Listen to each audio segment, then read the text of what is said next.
മലയാളികളായിട്ടുള്ള father ഡേവിസും father ജോർജും രണ്ടുപേരെയും police ഉദ്യോഗസ്ഥരുടെ മുന്നിലിട്ടാണ് സ്ത്രീകളടക്കമുള്ള സംഘം മർദ്ദിച്ചത്. വളരെ ഞെട്ടിപ്പിക്കുന്ന, വളരെ ആശങ്കയുണ്ടാക്കുന്ന ഒരു സംഭവമാണ് ഉണ്ടായിട്ടുള്ളത് എന്നതാണ് ക്രിസ്ത്യൻ വിഭാഗത്തിൽ നിന്നും സംഘടനകളിൽ നിന്നുമൊക്കെ ഉയരുന്ന കാര്യം. പ്രിയപ്പെട്ടവരെ, ഇതെന്ത് സംസ്കാരമാണ്? ഈ സംസ്കാരമാണോ മുസ്ലിം ഉമ്മത്ത് പഠിക്കാനുള്ളത്? ഈ സംസ്കാരമാണോ മുസ്ലിം ഉമ്മത്ത് പഠിക്കാനുള്ളത്? യോഗി ആദിത്യനാഥ് അനുയായികൾ മതം നോക്കാതെ മനുഷ്യന്മാരെ അടിച്ചുകൊല്ലുന്ന ഒരു സംസ്കാരത്തിന്റെ ഉടമകളാക്കി മാറ്റി അവരെ ആ സംസ്കാരം പഠിക്കണമെന്നൊരു സമുദായത്തോട്, ഏറ്റവും ഉന്നതമായ ഒരു സംസ്കാരത്തോട് പറയുന്നത് നാം ഒന്ന് മനസ്സിലാക്കണം. യോഗി ആദിത്യനാഥ് പഠിപ്പിക്കുന്നത് നിങ്ങൾ ഹൈന്ദവ മതങ്ങൾ പഠിക്കണമെന്നാണ്, ഹൈന്ദവരുടെ സംസ്കാരം പഠിക്കണമെന്നാണ്. പ്രിയപ്പെട്ടവരെ, നമ്മുടെ കാരാളിമുക്കിൽ തന്നെ എത്രയോ ഹൈന്ദവ സഹോദരങ്ങളുണ്ട്, നമ്മുടെ കേരളത്തിൽ എത്രയോ ഹൈന്ദവ സഹോദരങ്ങളുണ്ട്, നമ്മുടെ രാജ്യത്തിൽ എത്രയോ ഹൈന്ദവ സഹോദരങ്ങളുണ്ട്. കഴിഞ്ഞ 2 ദിവസങ്ങൾക്ക് മുമ്പുള്ള, അല്ലെങ്കിൽ 3-4 ദിവസങ്ങൾക്ക് മുമ്പുള്ള ചെറിയ ഈദുൽ ഫിത്തറിന്റെ ആഘോഷത്തിൽ ജയ്പൂരിൽ നിങ്ങൾ ഒരു വാർത്ത വായിച്ചു കാണും. ജയ്പൂരിൽ നിന്നും പള്ളിയിൽ നിന്നും മടങ്ങി വന്നിട്ടുള്ള മുസ്ലിം സഹോദരങ്ങൾ, ഈദ് നമസ്കാരം കഴിഞ്ഞു മടങ്ങി വന്നിട്ടുള്ള ആ മടങ്ങി വരുന്ന സഹോദരങ്ങളെ ഹൈന്ദവ സഹോദരങ്ങൾ പൂവാരി വിതറിയിട്ടാണ് സ്വീകരിച്ചത്. അതുപോലുള്ള എത്രയോ നല്ല ഹൈന്ദവ സഹോദരങ്ങളുള്ള നാടാണ് നമ്മുടെ നാട്. ആ ഹൈന്ദവ മതത്തെയല്ല യോഗി ഉദ്ദേശിക്കുന്നത്. നിങ്ങൾ ഹൈന്ദവ മതം പഠിക്കണമെന്ന്, നിങ്ങൾ അതിന്റെ വാഹകരായി അച്ചടക്കം പഠിക്കണമെന്ന് പറയുന്നത്. എന്റെ പ്രിയപ്പെട്ടവരെ, യോഗി ആദിത്യനാഥ് പറയുന്ന മതം ഏതാണ്, അല്ലെങ്കിൽ ഏതാണ് നമുക്കറിയാം. അത് മതമല്ല, മതമാണ്. ആനയ്ക്ക് മതം പൊട്ടിയെന്ന് നിങ്ങൾ കേൾക്കുന്നുണ്ടല്ലോ, ആനയ്ക്ക് മതം പൊട്ടിയെന്ന് നിങ്ങൾ കേൾക്കുന്നുണ്ടല്ലോ അല്ലേ? ആ ഒരു ക്രൂരതയും ക്രോധവുമാണ് യോഗി ആദിത്യനാഥ് ഉദ്ദേശിക്കുന്നത്. ഇന്ത്യൻ രാഷ്ട്രീയത്തിന്റെ ഭരണകൂട ഭീകരതകൾ നമ്മുടെ ഭരണഘടനയെ പോലും പൊളിച്ചെഴുതിക്കൊണ്ടിരിക്കുന്ന ദയനീയമായ വർത്തമാനകാലത്തിലാണ് ഞാനും നിങ്ങളും ഒക്കെയുള്ളത്. അതുകൊണ്ട് തന്നെ ഇൻഷാ അല്ലാഹ് മദ്രസയുമായി ബന്ധപ്പെട്ട 1-2 കാര്യങ്ങൾ നമുക്ക് സൂചിപ്പിക്കാം. അതിലും ഉപരിയായി പ്രിയമുള്ളവരെ, കഴിഞ്ഞ 1-2 ആഴ്ചകളും ദിവസങ്ങളും അല്ലെങ്കിൽ സമയങ്ങളും ഒക്കെ ആയിട്ട് നമ്മുടെ രാജ്യം വളരെ കൃത്യമായ ഒരു ഭരണകൂട ഭീകരതയുടെ തേരോട്ടത്തിലാണ്. അത് നമ്മുടെ സംസ്ഥാനത്തിലായാലും നമ്മുടെ രാജ്യത്തിലായാലും ഒക്കെ തന്നെ. കഴിഞ്ഞ 2-3-4 ദിവസങ്ങൾക്ക് മുമ്പ് ഒരു പക്ഷേ എന്നേക്കാൾ കൂടുതൽ നിങ്ങൾ വായിച്ചു കാണും. യുപിയിലെ യോഗി ആദിത്യനാഥ് ഒരു പ്രസ്താവന ഇറക്കുകയുണ്ടായി. നാം എല്ലാവരും, അഥവാ മുസ്ലിം ഉമ്മ, മുസ്ലിം സമുദായം മുഴുവനും ഹൈന്ദവ മതത്തിൽ നിന്നും അച്ചടക്കം പഠിക്കേണ്ടവരാണെന്നും മുസ്ലിമീങ്ങൾക്ക് അച്ചടക്കമില്ലാത്തവരാണ് എന്നുമുള്ള ഒരു ഗൗരവമുള്ള ഒരു വിഷയം നമ്മുടെ മുന്നിലേക്ക് എടുത്തെറിയപ്പെട്ടിട്ടുണ്ട്. ഒരുപക്ഷെ നമ്മുടെ ഫേസ്ബുക്കിലോ സോഷ്യൽ മീഡിയകളിലോ നമ്മുടെ പത്രമാധ്യമങ്ങളുടെ താളുകളിലോ ഒക്കെ നാം ഒരു ഗൗരവമില്ലാതെ മറച്ചു പോയിട്ടുള്ള ഒരു വാർത്തയായിരിക്കാം.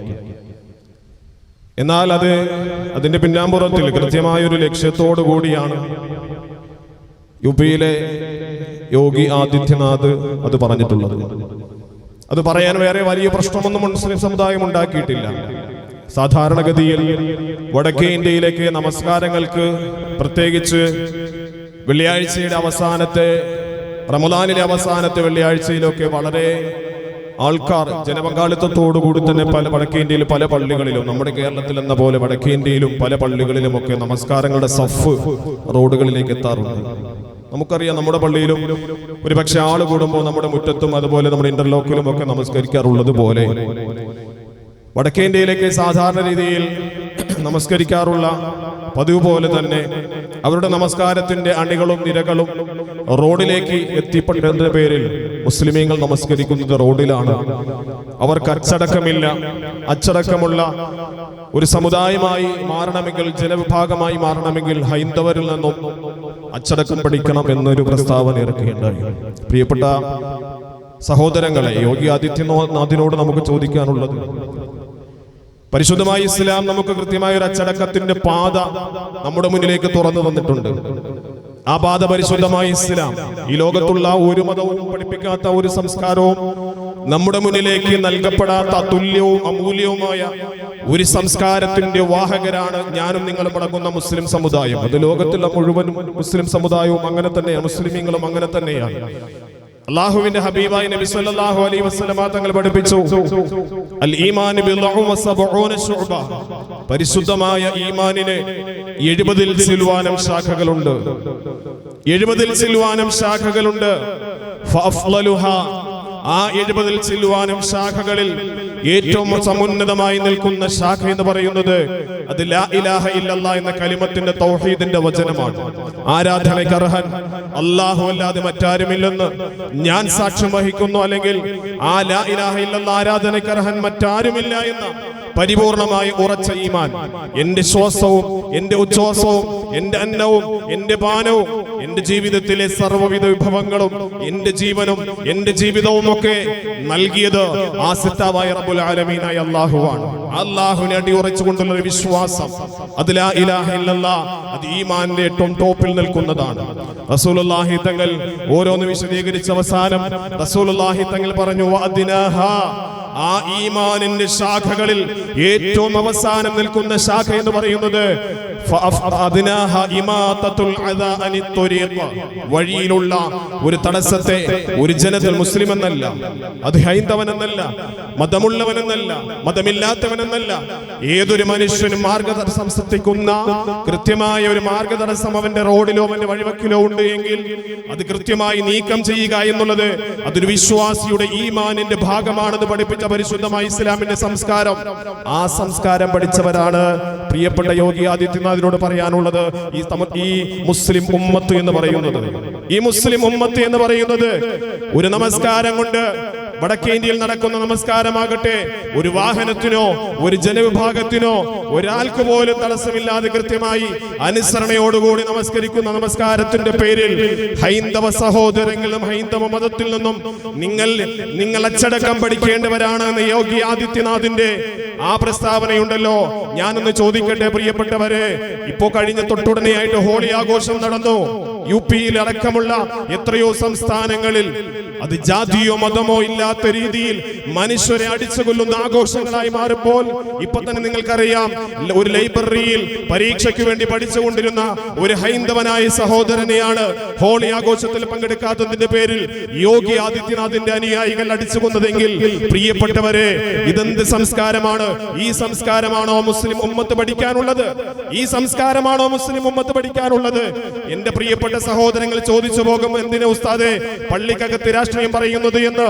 ഈ അടുത്ത സമയത്ത് കഴിഞ്ഞ ചെറിയ പെരുന്നാളിന് 2 ദിവസങ്ങൾക്ക് മുമ്പ് ഒരു പള്ളിയിൽ ഒരു ഇമാമ് തന്റെ വർത്തമാനകാല സാഹചര്യം സൂചിപ്പിച്ചപ്പോൾ ഒരു മനുഷ്യൻ എഴുന്നേറ്റ് പറഞ്ഞു, ഉസ്താദെ പള്ളിയിൽ രാഷ്ട്രീയം പറയാനുള്ളതാണോ എന്ന്.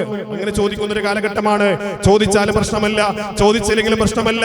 നട്ടലോടുകൂടി ദീൻ പറയാനുള്ള അവസരം പള്ളിയിൽ മിമ്പറും മിഹ്റാബുമാണെന്ന ധാരണയോടുകൂടി തന്നെ ഞാൻ പറയട്ടെ പ്രിയപ്പെട്ട സഹോദരങ്ങളെ, വർത്തമാനകാല ഇന്ത്യ വളരെ ദാരുണമായ, ദയനീയമായ, ക്രൂരമായ മുഖങ്ങളോടുകൂടി കടന്നുപോയിക്കൊണ്ടിരിക്കുന്ന സാഹചര്യത്തിലാണ് ഞാനും നിങ്ങളുമൊക്കെ ഈ പള്ളിയിൽ കാരാളിമുക്ക് പള്ളിക്കകത്ത് ജുമയ്ക്ക് വേണ്ടി ഒരുമിച്ചിരിക്കുന്നത്. ഒരു സന്ദർഭത്തിൽ നമ്മുടെ പള്ളിയുടെ അടിയാധാരവും ആധാരവും ഒക്കെ തേടിക്കൊണ്ട് ഏതെങ്കിലും ഓഫീസുകളിലോ ഏതെങ്കിലും സർക്കാർ ഉദ്യോഗസ്ഥരുടെ മുന്നിലോ ഏതെങ്കിലും വഖഫിന്റെ നിയമങ്ങളായി നിശ്ചയിക്കപ്പെടുന്ന ഏതെങ്കിലും ഓഫീസുകാരുടെ മുന്നിലൊക്കെ ഇതിന്റെ ആധാരങ്ങളും കൊണ്ട് പോയിട്ട് നമ്മുടെ നമസ്കാരത്തിന് വേണ്ടി ഏതെങ്കിലും ഒരു സമയത്ത് നമുക്ക് ലഹോർ നമസ്കാരത്തിന് വേണ്ടി ഒന്ന് പള്ളി തുറന്നു തരോ എന്ന് ചോദിക്കേണ്ട ഒരു സാഹചര്യത്തിലേക്ക് നമ്മുടെ രാജ്യം എത്തപ്പെട്ടുകൊണ്ടിരിക്കുമ്പോൾ പ്രിയപ്പെട്ടവരെ, ഗൗരവമുള്ള വിഷയമാണ്. ഞാനും നിങ്ങളുമൊക്കെ ഒരുപക്ഷെ ഉറങ്ങുന്നുണ്ടാകും. ഇനിയും ഉണർന്നിട്ടില്ല എങ്കിൽ നമ്മുടെ രാജ്യത്തിന്റെ ഗതി, മുസ്ലിം സമുദായത്തിന്റെ ഗതി, മുസ്ലിം മദ്രസകളുടെ ഗതി, മുസ്ലിം പള്ളികളുടെ ഗതി, മുസ്ലിം സ്ഥാപനങ്ങളുടെ ഗതി, മുസ്ലിം നാമങ്ങളുടെ ഗതി, മുസ്ലിം റോഡുകളുടെ ഗതി പ്രിയപ്പെട്ടവരെ വളരെ ഗൗരവമുള്ള വിഷയമായി മനസ്സിലാക്കിയിട്ടില്ല എങ്കിൽ നമ്മുടെ കൈവശം നമ്മുടെ സ്വത്തുക്കളായിട്ട് പരിശുദ്ധമായ ദീനുൽ ഇസ്ലാമിന്റെ സംസ്കാരമായിട്ട് നമ്മുടെ മുന്നിലുള്ളത് അള്ളാഹുവിന്റെ ഭൂമികളൊക്കെ നഷ്ടപ്പെട്ടു പോകുന്ന ഒരു സാഹചര്യം നമുക്കുണ്ടാകും. അല്ലാഹു തആല കാത്തുരക്ഷിക്കുമാറാകട്ടെ.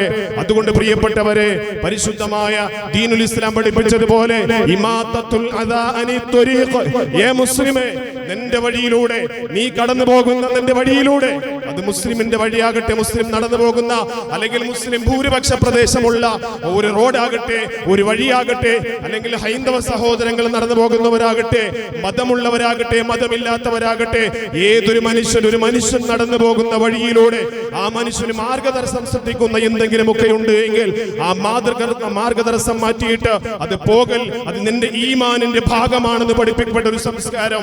പ്രിയപ്പെട്ടവരെ, റോഡ് വഴിവക്കിലൂടെ സാന്ദർഭികമായി സൂചിപ്പിക്കാൻ ആഗ്രഹിക്കുന്നു, മാംസത്തിന്റെ അവശിഷ്ടങ്ങളൊക്കെ ഇട്ടിട്ട് കടന്നു കളയുന്ന എത്രയോ വില്ലന്മാർ നമ്മുടെ സമുദായത്തിലും സമൂഹത്തിലും നമ്മുടെ പൊതുജനങ്ങൾക്കിടയിലും ഉണ്ടാകും. അറവുശാലയിലെ മാലിന്യങ്ങൾ റോഡ് വക്കിലൂടെ തള്ളിയിട്ട് പോകുന്നവരെ, പ്രിയപ്പെട്ടവരെ, നിങ്ങളൊന്ന് മനസ്സിലാക്കണം, അതിന്റെ ഗൗരവവും വലിപ്പമുള്ളതാണ്. ഒരു മനുഷ്യൻ നടന്നു പോകുന്ന വഴിയിലൂടെ ആ മനുഷ്യന് പ്രയാസമുണ്ടാകുന്ന തരത്തിൽ എന്തെങ്കിലുമൊക്കെ മാർഗദർശനങ്ങൾ, അത് കല്ലാകട്ടെ, മുള്ളാകട്ടെ, ഓലയാകട്ടെ, എന്തുമാകട്ടെ, ആ മാർഗദർശനം സൃഷ്ടിക്കൽ എന്ന് പറയുന്നത് അത് എടുത്തു മാറ്റൽ എത്രത്തോളം പുണ്യകരമാണോ അതേ പ്രകാരം തന്നെ മാർഗദർശനം സൃഷ്ടിക്കലും കടുത്ത പാപമാണെന്ന് പഠിപ്പിച്ച പരിശുദ്ധ ഇസ്ലാം. ആ പരിശുദ്ധ ഇസ്ലാമിന്റെ അനുയായികളെയാണ് ഒരു ആഘോഷത്തിന്റെ പേരിൽ, സ്വന്തം ആഘോഷങ്ങളുടെ പേരിൽ യോഗി ആദിത്യനാഥ് അനുയായികൾ മതം നോക്കാതെ മനുഷ്യന്മാരെ അടിച്ചുകൊല്ലുന്ന ഒരു സംസ്കാരത്തിന്റെ ഉടമകളാക്കി മാറ്റി അവരെ ആ സംസ്കാരം പഠിക്കണമെന്നൊരു സമുദായത്തോട്, ഏറ്റവും ഉന്നതമായ ഒരു സംസ്കാരത്തോട് പറയുന്നത് നമ്മൊന്ന് മനസ്സിലാക്കണം. യോഗി ആദിത്യനാഥ് പഠിപ്പിക്കുന്നത് നിങ്ങൾ ഹൈന്ദവ മതങ്ങൾ പഠിക്കണമെന്നാണ്, ഹൈന്ദവരുടെ സംസ്കാരം പഠിക്കണമെന്നാണ്. പ്രിയപ്പെട്ടവരെ, നമ്മുടെ കാരാളിമുക്കിൽ തന്നെ എത്രയോ ഹൈന്ദവ സഹോദരങ്ങളുണ്ട്, നമ്മുടെ കേരളത്തിൽ എത്രയോ ഹൈന്ദവ സഹോദരങ്ങളുണ്ട്, നമ്മുടെ രാജ്യത്തിൽ എത്രയോ ഹൈന്ദവ സഹോദരങ്ങളുണ്ട്. കഴിഞ്ഞ 2 ദിവസങ്ങൾക്ക് മുമ്പുള്ള അല്ലെങ്കിൽ 3-4 ദിവസങ്ങൾക്ക് മുമ്പുള്ള ചെറിയ ഈദുൽ ഫിത്തറിന്റെ ആഘോഷത്തിൽ ജയ്പൂരിൽ നിങ്ങൾ ഒരു വാർത്ത വായിച്ചു കാണും. ജയ്പൂരിൽ നിന്നും പള്ളിയിൽ നിന്നും മടങ്ങി വന്നിട്ടുള്ള മുസ്ലിം സഹോദരങ്ങൾ, ഈദ് നമസ്കാരം കഴിഞ്ഞു മടങ്ങി വന്നിട്ടുള്ള ആ മടങ്ങി വരുന്ന സഹോദരങ്ങളെ ഹൈന്ദവ സഹോദരങ്ങൾ പൂവാരി വിതറിയിട്ടാണ് സ്വീകരിച്ചത്. അതുപോലുള്ള എത്രയോ നല്ല ഹൈന്ദവ സഹോദരങ്ങളുള്ള നാടാണ് നമ്മുടെ നാട്. ആ ഹൈന്ദവ മതത്തെയല്ല യോഗി ഉദ്ദേശിക്കുന്നത്. നിങ്ങൾ ഹൈന്ദവ മതം പഠിക്കണമെന്ന്, നിങ്ങൾ അതിന്റെ വാഹകരായി അച്ചടക്കം പഠിക്കണമെന്ന് പറയുന്നത്, എന്റെ പ്രിയപ്പെട്ടവരെ, യോഗി ആദിത്യനാഥ് പറയുന്ന മതം ഏതാണ് അല്ലെങ്കിൽ ഏതാണ് നമുക്കറിയാം. അത് മതമല്ല, മതമാണ്. ആനയ്ക്ക് മതം പൊട്ടിയെന്ന് നിങ്ങൾ കേൾക്കുന്നുണ്ടല്ലോ, ആനയ്ക്ക് മതം പൊട്ടിയെന്ന് നിങ്ങൾ കേൾക്കുന്നുണ്ടല്ലോ അല്ലേ? ആ ഒരു ക്രൂരതയും ക്രോധവുമാണ് യോഗി ആദിത്യനാഥ് ഉദ്ദേശിക്കുന്നത്. ഹൈന്ദവ സഹോദരങ്ങൾ, നമുക്കറിയാം, നമ്മുടെ രാജ്യത്ത്, നമ്മുടെ ഈ കാരാളിമുക്കിൽ പള്ളിയിൽ തന്നെ ഇഫ്താറുമായി ബന്ധപ്പെട്ട് എത്രയോ ഇതര സമുദായത്തിലെ ഹൈന്ദവ സഹോദരങ്ങൾ, എത്രയോ ഹൈന്ദവ സഹോദരങ്ങൾ ഒരു ദിവസത്തെ ഇഫ്താർ നടത്തിയവരുണ്ട്, അതിനുവേണ്ടി പൊടിയരികൾ വാങ്ങിച്ചു കൊടുത്തവരുണ്ട്, അതിനുവേണ്ടി സംഭാവനകൾ കൊടുത്തവരുണ്ട്. എത്രയോ മഹനീയമായ മാതൃകയാണ് നമ്മുടെ രാജ്യം, എത്രയോ മഹനീയമായ മാതൃകയാണ്. ഈ മാതൃകയെ തല്ലി തകർത്തിട്ട് ഏകാധിപത്യ ചക്രവർത്തിയെ പോലെ വാണുള്ളാൻ വേണ്ടി കാത്തിരിക്കുകയാണ് യോഗി ആദിത്യനാഥ്, നമ്മുടെ കേന്ദ്രം ഭരിച്ചുകൊണ്ടിരിക്കുന്ന അമിത്ഷാ അടക്കമുള്ളവരും. എത്രയോ നോമ്പിന്റെ സമയങ്ങളിൽ, പരിശുദ്ധമായ റമദാനിൽ, ഈ റമദാനിലും റോമൻ മുസ്ലിമീങ്ങളുടെ നോമ്പിനെ ഐക്യദാർഢ്യം പ്രഖ്യാപിച്ചുകൊണ്ട് പകലിൽ നോമ്പനുഷ്ഠിച്ച അല്ലെങ്കിൽ വ്രതമനുഷ്ഠിച്ച എത്രയോ ഹൈന്ദവ സഹോദരങ്ങളെ നമ്മുടെ നാട്ടിൽ കാണാൻ കഴിയും. അപ്പൊ നമ്മുടെ നാട് മനോഹരമായ നാടാണ്, നമ്മുടെ രാജ്യം മനോഹരമായ രാജ്യമാണ്. വിവിധ പുഷ്പങ്ങളും പൂക്കളും ജാതിയുടെയും മതത്തിന്റെയും വ്യത്യസ്തമായ സംസ്കാരങ്ങളുടെയും ഒക്കെ പുഷ്പങ്ങൾ, ഇങ്ങനെ മനോഹരമായ പൂക്കൾ വിടർന്നിട്ട് പലവിധത്തിലുള്ള സുഗന്ധങ്ങൾ പരിമളം പരത്തുന്ന ഹൈന്ദവ ദർശനങ്ങൾ, എത്രയോ നല്ല ദർശനങ്ങളാ ഹൈന്ദവ ദർശനങ്ങൾ. നമുക്കറിയാം, ഇണക്കുരുവിയിൽ നിന്നും ഒന്നിനെ വേട്ടയാടാൻ വേണ്ടി വേടൻ തന്റെ അമ്പുയർത്തിയപ്പോൾ ആ വേടനെ നോക്കിയിട്ട് പറഞ്ഞു, മാനിഷാദ, അരുത് കാട്ടാള, അരുത് എന്ന് പറഞ്ഞൊരു സംസ്കാരം നമ്മുടെ രാജ്യത്തുണ്ടായിരുന്നു. പക്ഷേ ഇന്ന് മനുഷ്യന്റെ തലയിൽ ഒരുമൊന്നുമില്ല. റമദാൻ മാസം ഇടയത്താഴ സമയത്ത്, ഇഫ്താറിന് ഇടയത്താഴ സമയത്ത് അത്താഴത്തിനു വേണ്ടി, ഭക്ഷണത്തിനു വേണ്ടി വഴിയിൽ കാത്തുനിന്ന സഹോദരങ്ങളെ വെടിവെച്ച് വെടിവെച്ച് കൊല്ലാൻ വേണ്ടി പഠിക്കാത്തൊരു കാലഘട്ടം നമ്മുടെ രാജ്യം.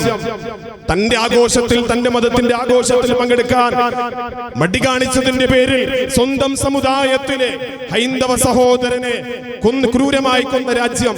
അതാണോ യോഗി ആദിത്യനാഥിന്റെ സംസ്കാരം? അതാണോ ഹൈന്ദവ ദർശനങ്ങളുടെ സംസ്കാരം? അല്ല പ്രിയപ്പെട്ടവരെ, രണ്ടും രണ്ടാണ്. ഹൈന്ദവ ദർശനങ്ങൾ പഠിപ്പിക്കുന്നത് സമാധാനമാണ്, ശാന്തിയാണ്. എത്രയോ പേര് പരിശുദ്ധമായ പള്ളിയിൽ നിന്ന് ബാങ്ക് വിളിക്കുമ്പോൾ ആ ഹൈന്ദവ മതത്തിലെ സഹോദരങ്ങൾ പറയാറുണ്ട്, എന്ത് ആത്മശാന്തിയാണ്. ഞാൻ ബാങ്ക് കേട്ടിട്ട് രാവിലെ ബാങ്ക് കേട്ടിട്ടാണ് എന്റെ കട തുറക്കാൻ വേണ്ടി ഞാൻ എഴുന്നേൽക്കുന്നത്. ഞാൻ രാവിലെ ബാങ്ക് കേട്ടിട്ടാണ് എന്റെ ജോലിക്ക് വേണ്ടി ഞാൻ ഇറങ്ങിത്തിരിക്കുന്നത്. എത്രയോ സംസ്കാര സമ്പന്നമായ നാടാണ് പ്രിയപ്പെട്ടവരെ നമ്മുടെ രാജ്യം. പക്ഷേ വർത്തമാനകാല ഇന്ത്യ സഞ്ചരിച്ചു കൊണ്ടിരിക്കുന്നത് ഏറ്റവും ദാരുണമായ ഒരു അപകടകരമായ ഒരവസ്ഥയിലേക്കാണ് എന്ന കാര്യം 2 ദിവസങ്ങൾ ഉള്ള വാർത്തകൾ കാണുമ്പോൾ നിങ്ങൾക്കറിയാൻ കഴിയും. വഖഫുമായി ബന്ധപ്പെട്ട നമ്മുടെ രാജ്യത്തിന്റെ ഏറ്റവും ഗൗരവമുള്ള വിഷയം അത് ചുട്ടെടുത്തു കഴിഞ്ഞു. അത് പാർലമെന്റിലും അതുപോലെ ലോക്സഭയിലും പിന്നെ അതുപോലെ തന്നെ രാജ്യസഭയിലും ഒക്കെ ചുട്ടെടുത്തു കഴിഞ്ഞു. ഇനി രാഷ്ട്രപതിയുടെ ഒപ്പും അതുപോലെ തന്നെ ബാക്കിയുള്ള സംവിധാനങ്ങൾ മാത്രം മതി, നിയമമാക്കി കഴിഞ്ഞു. അതിന്റെ പിന്നാമ്പുറം നമുക്ക് പരിശോധിച്ചു നോക്കുമ്പോ കാരാളിമുക്ക് മുസ്ലിം ജമാഅത്തിലോ അല്ലെങ്കിൽ പള്ളിശ്ശേരിക്കലോ ശാസ്താംകോട്ടയോ ഏതുമാകട്ടെ ഒരാൾ പരാതി കൊടുക്കുന്നു, കാരാളിമുക്ക് മുസ്ലിം ജമാഅത്ത് പള്ളി എന്റെ അച്ഛന്റെ വകയായിരുന്നു, എന്റെ അച്ഛന്റെ വകയായിരുന്നു. ഒരാൾ പെറ്റീഷൻ കൊടുക്കുക. ഓരും നിങ്ങൾ മനസ്സിലാക്കാൻ വേണ്ടി പറയാ, എന്റെ അച്ഛനോ എന്റെ മുത്തച്ഛനോ എന്റെ വലിയച്ഛന്റെയോ ആധാരം കൊണ്ടുണ്ടാക്കി അല്ലെങ്കിൽ അതിന്റെ മേൽ പടുത്തുയർത്തപ്പെട്ടതാണ് എന്റെ പള്ളി എന്ന് നമ്മുടെ അടുക്കൽ ഒരാൾ വന്ന് അല്ലെങ്കിൽ പറയുകയും അതിനുവേണ്ടി കേസ് കൊടുക്കുകയും ചെയ്താൽ പ്രിയപ്പെട്ടവരെ ഞാനും ഓടും നിങ്ങളും ഓടും. ഇതിനുവേണ്ടി ആധാരങ്ങൾ കൊണ്ടുപോകേണ്ടി വരും. ഇവിടെ നമുക്ക് എല്ലാ നിയമങ്ങൾ കൃത്യമാണ്. പക്ഷേ ഞാൻ പറഞ്ഞു ഉദാഹരണം പറയുന്നത് ഏതെങ്കിലും ഒരു സാഹചര്യത്തിൽ അവർ പറയുന്ന ഈ സമർപ്പിക്കേണ്ട രേഖകളിൽ ഏതെങ്കിലും ഒന്നിന് എന്തെങ്കിലും മിസ്റ്റേക്ക് വന്നാൽ തള്ളും. നമ്മുടെ ഭൂമിയെല്ലാം പോകും, നമ്മുടെ പള്ളിയെല്ലാം പോകും, നമ്മുടെ മദ്രസ എല്ലാം പോകും, നമ്മുടെ ഖബർസ്ഥാൻ മുഴുവനും പോകും. ഇതാണ് നമ്മുടെ രാജ്യത്തിൽ വരാൻ പോകുന്നത്. മാത്രമല്ല എത്രയോ കോടിക്കണക്കിന് രൂപയുടെ സ്വത്തുക്കൾ ഒരു വാടക പോലും തരാതെ ഇന്ന് കേന്ദ്ര സർക്കാർ അടക്കി വെച്ചിട്ടുണ്ട്. ഒരു വാടക പോലും തന്നിട്ടില്ല. ഈ നിയമത്തിന്റെ പേരിൽ കോടിക്കണക്കിന് ഇപ്പൊ തന്നെ ഇതിനകം എത്രയോ പള്ളികൾ തകർത്തു കഴിഞ്ഞു. ഗ്യാൻവാപ്പി അടക്കമുള്ള ബാബരി മസ്ജിദ് അടക്കമുള്ള എത്രയോ പള്ളികൾ തകർത്തുകൊണ്ടേയിരിക്കുന്നു.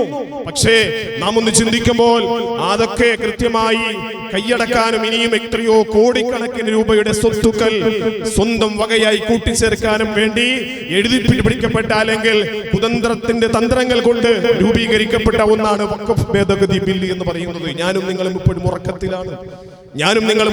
ഉറക്കത്തിലാണ്. കാരണം എന്തേ, എന്റെ വീട്ടിൽ കൃത്യമായി 2 ഏക്കർ വസ്തുവിന്റെ രേഖ, ആധാരവും അടിയാധാരവും പാപ്പായുടെ അടിയാധാരവും ഒക്കെ നമ്മുടെ കയ്യിലുണ്ട്. എനിക്കൊന്നും പേടിക്കണ്ട ഉസ്താദേ.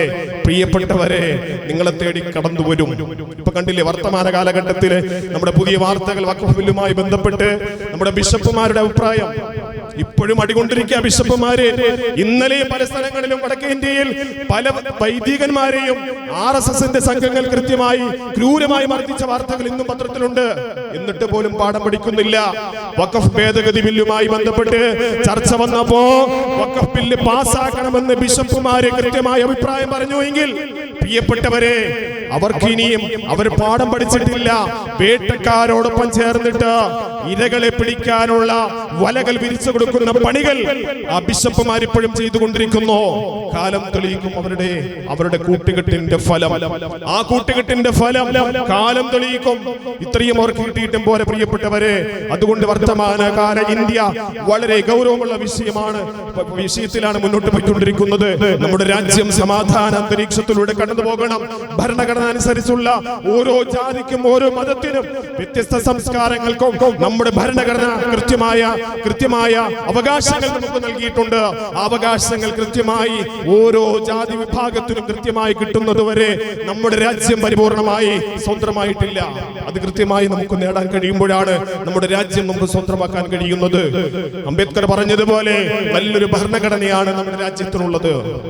ലോകത്തിലെ ഏറ്റവും നല്ലൊരു ഭരണഘടന. പക്ഷേ ഏറ്റവും നല്ലൊരു ഭരണഘടന നമുക്കുണ്ടെങ്കിലും ആ ഭരിക്കാൻ വരുന്നവരെ ഏറ്റവും മോശമായ രീതിയിലാണ് ഭരിക്കുന്നതെങ്കിൽ ആ ഭരണഘടനയും വികൃതമാക്കപ്പെടുമെന്ന് ഭരണഘടന ശില്പിയായ അംബേദ്കർ പോലും പറഞ്ഞിട്ടുള്ളൂ. എങ്കിൽ പ്രിയപ്പെട്ടവരെ, നമ്മുടെ രാജ്യം ആ ഒരു പോക്കിലേക്കാണ് കടന്നുപോയിക്കൊണ്ടിരിക്കുന്നത്.